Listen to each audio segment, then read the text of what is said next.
সবার মতো আমিও মির্জাপুর 3 সিজনটি দেখে নিয়েছি।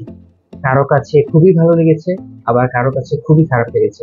দুইটা বিষয়, একটা জিনিস খুবই কমন, যে শেষে আসলে কি হয়েছে তাই সবাই জানতে চায়। শো যেরকমই হোক না কেন, গল্প দাবার গুটির মতো মানুষের ব্রেন নিয়ে খেলা করেছে।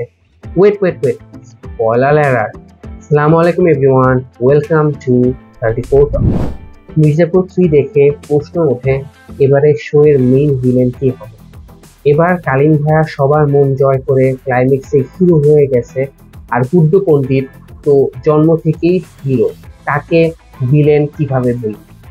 সিজন 1, সিজন 2 হোক বা সিজন 3, ভিলেন কিন্তু একেবারে কমন। কারণ ভিলেন খুব চালাকির সাথে মারামারি না করে মাথা খাটিয়ে কুইন অফ মির্জাপুর হয়েছে বিনা ত্রিপাঠী ওরফে লেট মুন্না ভাইয়ার গ্রেট মাদার।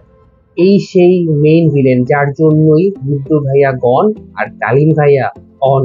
এতদিন রানী হয়ে রাজার সিংহাসনে হেফাজত করেছে, এখন তার নিজেরই রাজ সিংহাসন লাগবে, তাও নিজের ছেলের জন্য। পূর্ব অঞ্চল আর পশ্চিম অঞ্চলে যে সিংহাসনের লড়াই, তার পিছনে মাস্টারমাইন্ড কিন্তু এই বিনা ভাবিস। কালীন ভাইয়াকে সিজন 2-তে সরিয়ে গদ্দি খালি করেছে, তারপরে গুড্ডু পণ্ডিতকে সরিয়ে শরৎকে গর্বিতে বসানোর প্ল্যান গুছিয়ে ফেলেছিল, কিন্তু কালীন ভাইয়ার মৃত্যুকে জয় করে এসে শেষের সব খেলা চেঞ্জ করে দিয়েছে। এটা সিজন 4-এও আসবে।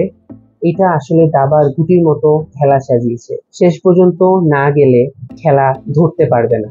গুড্ডু পণ্ডিত খুব ভালো অভিনয় করেছে, সে দর্শকদের ধরে রেখেছে পুরো সিজন জুড়ে, কিন্তু অপোজিটের শরৎ ওভাবে সবার মন জয় করতে পারেনি। বিজয় শর্মা ওরফে শোটে কে ভালোভাবে ইউজ করতে পারেনি ডিরেক্টর সাহেব। এই শো এর প্রাণ কালীন ভাইকে স্ক্রিন টাইম কম দেয়ায় ইম্প্যাক্টটা কম হয়েছে, কিন্তু যখন সে সুযোগ পেয়েছে তখন বাজিমাত করে ফেলেছে। রেটিং 3/5। ভালো থাকবেন, সুস্থ থাকবেন এবং জানাবেন আপনার মতামত। দেখা হচ্ছে নেক্সট অফিসে।